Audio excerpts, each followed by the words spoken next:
When Russian drones strike a gas facility instead of a city, it looks like terrorism. It's actually something colder and more calculated: energy warfare. Russia isn't trying to kill civilians. They are targeting the very arteries that power European economies to buy time in negotiations and fracture alliances from within. This is not chaos for chaos's sake. It is leverage weaponized against infrastructure. The recent discovery of Russian drones operating near vital offshore gas sites marks a distinct pivot in Moscow's strategic playbook.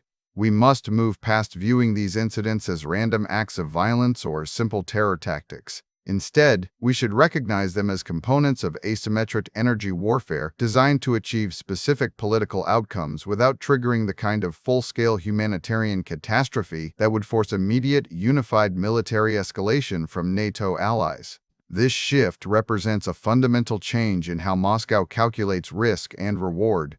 By threatening critical infrastructure like pipelines and offshore processing plants rather than urban centers or military bases, Russia creates intense political friction while maintaining plausible deniability about intent to cause mass casualties.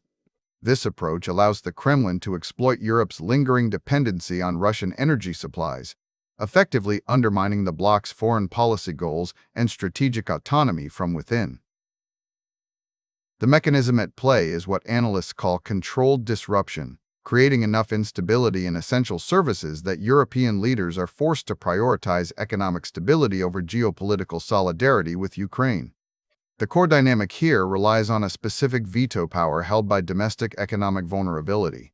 If a nation depends heavily on Russian gas for heating and industrial production, its political freedom becomes constrained regardless of moral outrage or strategic alignment.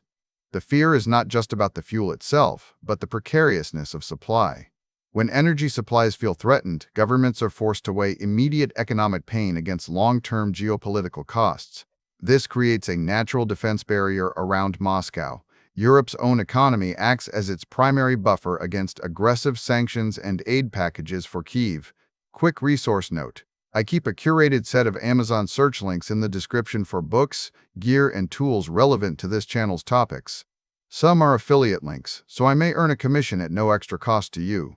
Please consider supporting the channel by using those links if you find something useful. This strategy is not an isolated incident born of desperation. It mirrors broader patterns in Russian resource diplomacy, where infrastructure becomes a bargaining chip rather than just a commodity. To understand the logic, we must look at how Russia has historically used energy projects to manufacture competition or delay outcomes to extract better terms. A prime example involves the complex negotiations with China regarding gas dynamics. Moscow frequently attempts to pit buyers against one another or drag out finalization of deals to secure more favorable loans and political concessions.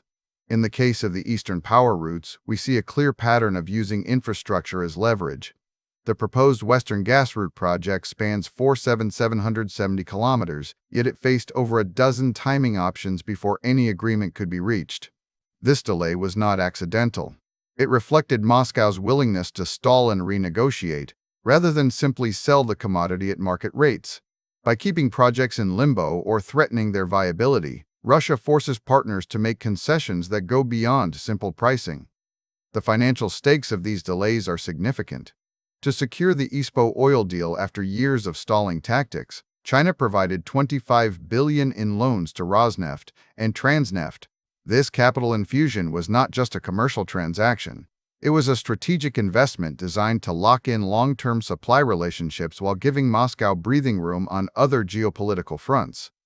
The resulting agreement set an annual delivery volume through the Eastern Power of Siberia pipeline at 38 billion cubic meters per year, but this figure emerged only after years of friction and calculated brinkmanship. Similarly, there was a proposed capacity for a contested Western gas line that President Putin argued could be built more quickly than its counterpart.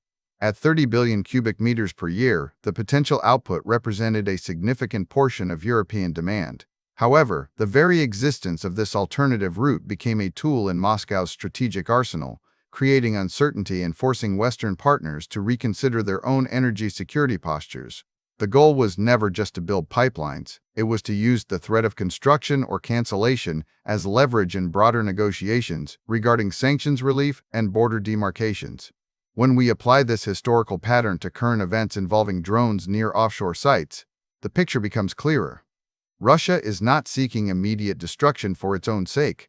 The objective is to create a state of perpetual uncertainty that forces European decision-makers to question whether harsher sanctions are worth the economic risk.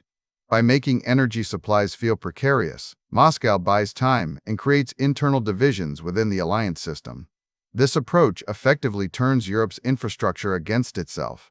Every drone strike near a gas facility sends a signal: your economy is vulnerable, and you can only achieve security by compromising on strategic goals that threaten Russian interests. It is a strategy of attrition through economic anxiety rather than military confrontation. The attacks serve to fracture the unity required to sustain long-term pressure campaigns like sanctions regimes or massive weapons aid packages for Ukraine. As noted in a June 2024 analysis, this shift aims explicitly at exploiting dependency to undermine foreign policy goals. The message is clear: you cannot maintain a unified front against Russia if your lights go out and factories shut down because of a drone strike on your gas grid. This creates a political dilemma where leaders must choose between standing firm on principles or ensuring their citizens have heat in the winter. The ultimate goal is future negotiation leverage rather than immediate tactical victory. By demonstrating an ability to disrupt critical infrastructure at will, Moscow positions itself as a stakeholder whose cooperation is essential for European stability. The strategy forces allies to negotiate from a position of weakness regarding energy security, potentially leading to concessions on sanctions or even recognition of territorial realities that were previously non-negotiable. This is why these attacks are strategic. They buy Moscow time by turning Europe's own economy into its primary defense barrier against external pressure. Thanks for watching all the way to the end. I am a one-person team working hard to make each video better than the last. Subscribe if you found value. It is the best way to show support. Drop a comment with your biggest takeaway. See you in the next video.